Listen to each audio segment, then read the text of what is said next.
Dude, what is happening? I literally just said in my preview video for this event that Melee is one of the only games out there that somehow keeps getting better, and it keeps getting better. And yeah, obviously, I made this channel so I can talk about how cool I think this really obscure competitive thing is, and most of you who are watching probably already know that by now, but let me cook for just a minute here. I hyped up the Nounsvitational as an event that could change everything, when in reality there really wasn't a ton at stake for those at the tippy top. But I was wrong. This tournament did change a lot, and it wasn't in a way you might expect.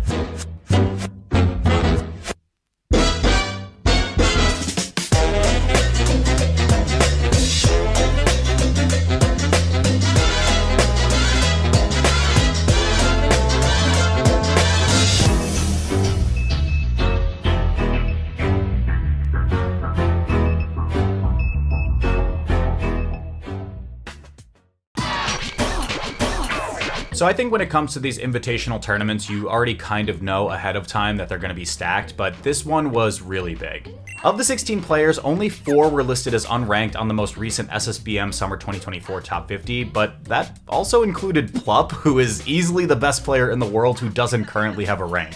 7 of the top 10 were here, and because this tournament was already so top-heavy, the average ranking of all the rated players there was just around 11, which is honestly wild. The 4 players who have won a major this year, Zain, Cody, Mango, and Moki, were all here as well, but none of those players would win this weekend. The major storylines we had coming into the Nounsvitational were in that soft lock that had appeared between our Summer 2024 Top 4 earlier in the year, the rise of the new blood, and just how insane New York gets for their region. Although Zain's pretty much had rank 1 for the end of year rankings locked down, the other members of SSBM ranked top 4, Cody, Mango, and Amsa, were in this extremely weird power struggle. Zain beat Mango, Mango beat Cody, Cody beat Amsa, and Amsa beat Zain. I think this was probably one of the biggest things people had their eyes on for this tournament, especially given Amsa's recent win over Cody at LACS Rivals, and the fact that Mango was even here in the first place after a pretty explicit break. But then, well, yeah, Amsa and Mango got last in their pools. Now, yes, Mango did, for lack of a better word, absolutely phone it in, taking a total of 1 game across his 7 sets in pools. But Amsa just actually got upset, and it wasn't by players you would have expected. Remember how I just said New York kind of gets down for their region? Well, both Agent and Bing, 2 of the lower seeded players from upstate New York, took down Amsa in 2 of the biggest upsets of the tournament. Couple that with Aklo and Jmook getting 3-0s over him and Zain getting his first win against the Dino this year, and suddenly Amsa was fighting for his life in the loser side of final bracket with honestly a sort of bad draw in his first match. Salt, a player I had mentioned in my preview video who had yet to get a win against a top 5 player, finally got one here to actually eliminate Amsa from Nounsvitationals at a shocking 13th place. Great stomp. Pretty good. Oh. Is that just it? Last stomp. Oh, God. No. Just like that? Oh, great tomahawk. Oh, a nice Catches grab. the jump. Oh, catches it again. Oh. Oh, no, Oh, tech flubs. chases the wrong way from Amsa. And an accidental full hop. Both these players playing really nervous. They are stressing. Nice grab. Yeah, up air there is going to get double jump armored. Oh, there's that. That's no jump. That's it. Oh, my God. Saul taking it. So, with Amsa out of the tournament and Zain finally taking his first set win of 2024 over him the day prior, all roads seem to point towards Zain padding his stats with a 7th major win this weekend. When you consider that he also went undefeated in his pool, going 7-0 in sets and only dropping 1 game to Moth and 1 game to Amsa, and that he beat Aklo's link with Roy for whatever reason, this was honestly a pretty safe bet to throw down. But once again, the script had other plans. And hey, by the way, I know I could probably go into like super deep detail on every little thing that happens at these events, but hopefully you understand how time-consuming writing and editing these in like the same week as the tournament is. But if you want to chat about your favorite moments in the comments, I'd really encourage you to do so. It definitely helps me a lot. Also, if you've been enjoying my content and you've made it this far into the video, it would mean a lot to me if you subscribed. I work really hard on these videos, and a lot of people watch them without ever realizing that they aren't subscribed. And like I just alluded to, doing stuff like this in a relatively timely fashion really takes a lot of time and effort, so if you want to support me and help make more videos like these possible, it would really mean a lot. If you did just subscribe, thank you, and now let's talk about why we were all kind of wrong again. So with Amsa out of the tournament at 13th and Mango ultimately DQing for the Sunday bracket, half of that top 4 soft lock was just gone. Both Zain and Cody's Kryptonite were nowhere to be found, and with them sitting on opposite sides of the bracket, it felt like an inevitability that we would get to see them in grand finals. Not to mention, we also had Plup and Jmook representing Sheik, plus an entourage of Foxes and Moki, Aklo, Sunsei, and Joshman sitting on the winner side of final bracket as well. But shifting gears quickly to our elimination side, we also had a round 1 DQ from Junebug, meaning the only other Donkey Kong, as weird as that may sound, left in the bracket was Bing. After a nail-biter Game 5 versus Beckvin though, Bing was met with a challenge, as Plup had fallen to the loser's side following his set versus Zain. Bing tried out the Falco, but it was a bit of an unceremonious 3-0 for Bing's Nounsvitational run to end at 9th place. Now back on the winner's side, Zain was already sitting pretty in semis, waiting for the winner of Sunsei versus Joshman, where the Australian would take a win 3-1 and then fall to the inevitable Zain 3-0 for our first top 4 confirmed player. And on the other side of winner's bracket, Aklo was able to get one over on Moki to advance 1 round further, but he lost in semis to not Cody. Yeah, that's right. With shades of his breakout Genesis 8, Jmook defeated both Cody and Aklo 3-0 to claim his spot in top 4 as well. And if you thought the Zain stocks were on the rise with Cody falling into losers, they would be absolutely skyrocketing in just a moment, as he was eventually eliminated from the tournament right inside of top 8 by Moki, which now swings his 2024 head-to-head in Moki's favor 4-2. And all told, Aklo and Moki would make the most of their time in the losers bracket as well. Moki would win 1 more set against Joshman, while Aklo would only win a single set against Plup for them both to take the final slots in top 4. Of these 4, once again a betting man would still easily be throwing down on Zain, and for good reason. He's won the lion's share of majors this year at 6, and with the second most major winning player Cody out of the tournament, it seemed like Zain certainly had the smoothest ride to first place. Moki and Aklo were the top 2 finishers at Don't Bark on the Grass, and both were coming into this bracket with a ton of positive momentum. And then we had Jmook, who had been in a bit of a major winning slump over this past year. He got close at Gommel 2024, but had not seen a gold medal since his back-to-back wins at Genesis 9 and Collision at the start of 2023. Starting off our top 4 though was a runback of Aklo versus Moki.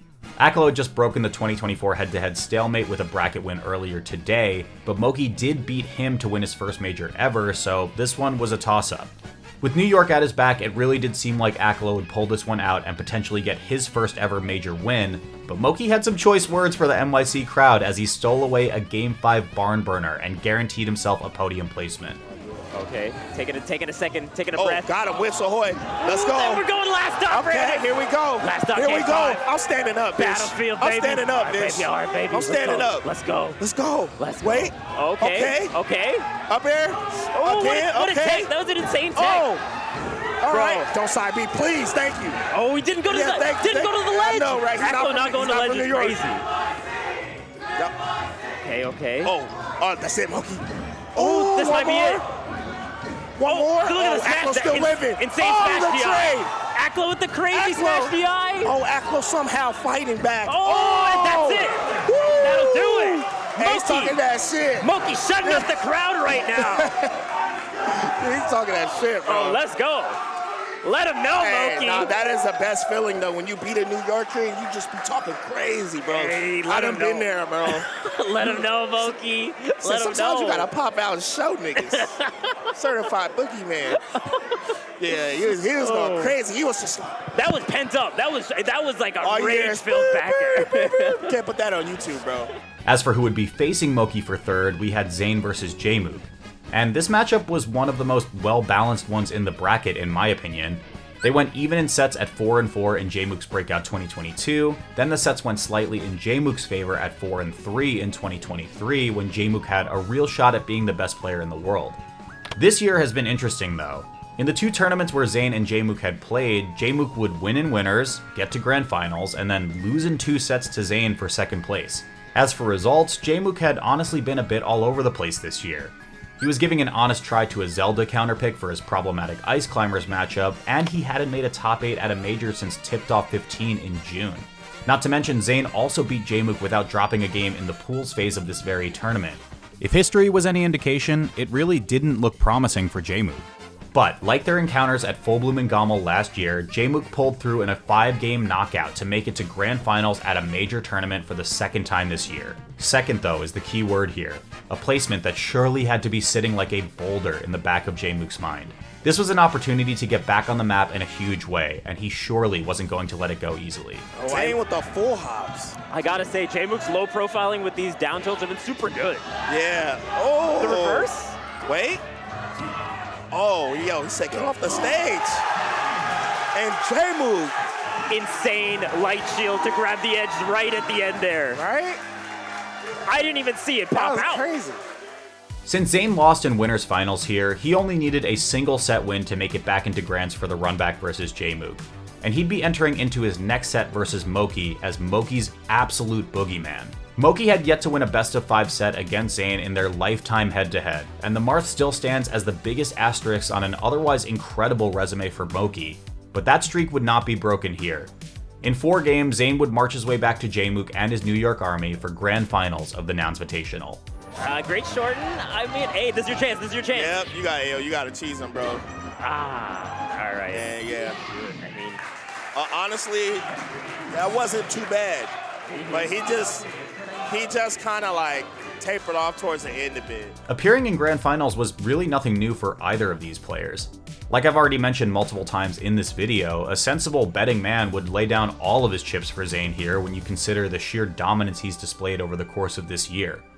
But Jmook was no stranger to making it into the final round either.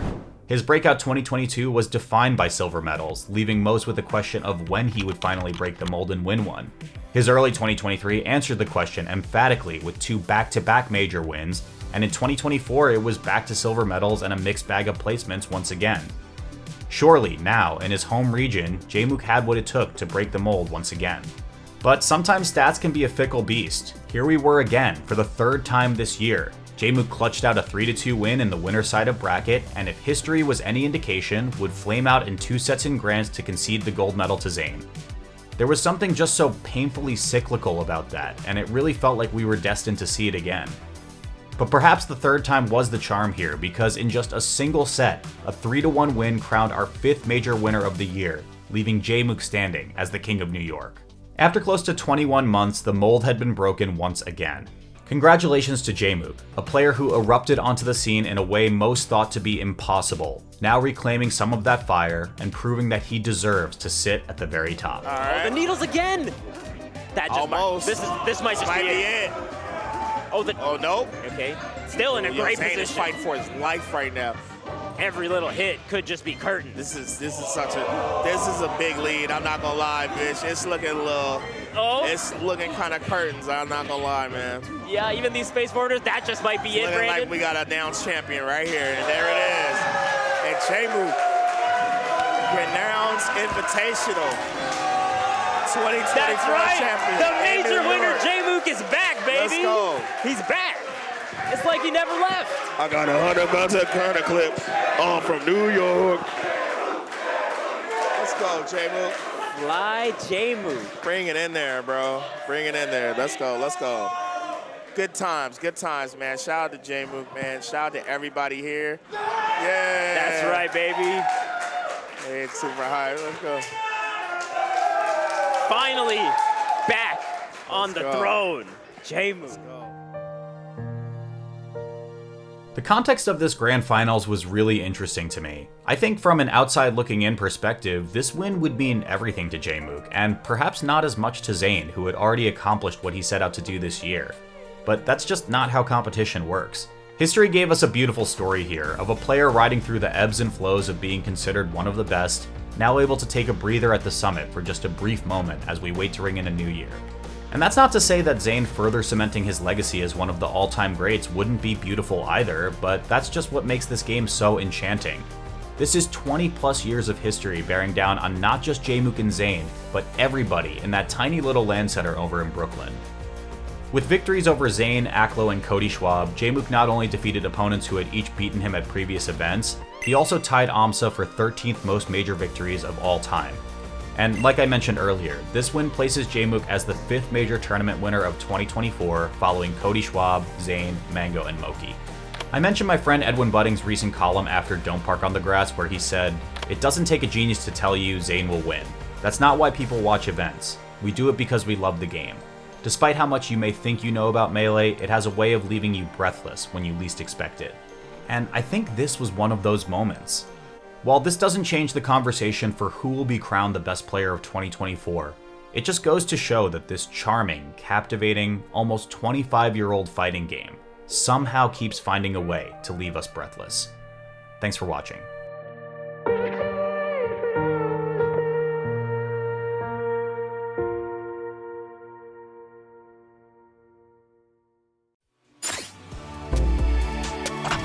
Hey, thank you so much for watching.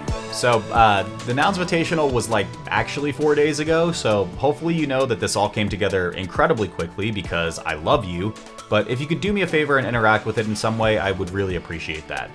I'm going to Platfight this weekend to commentate Melee, Rivals, and Brawlhalla, so if you're in the area, I'd love to chat with you, and I hope you enjoyed this one.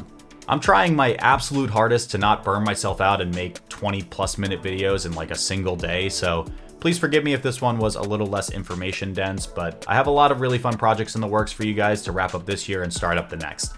This channel is funded by my Patreon, so thank you to the folks over there who make all of this possible, especially Avishua Stein, Bobby Wasabi, Bold Italics, Eric is Cool, and NNG Esports. Alright, that's it. Thanks for watching, and see you next time. Bye!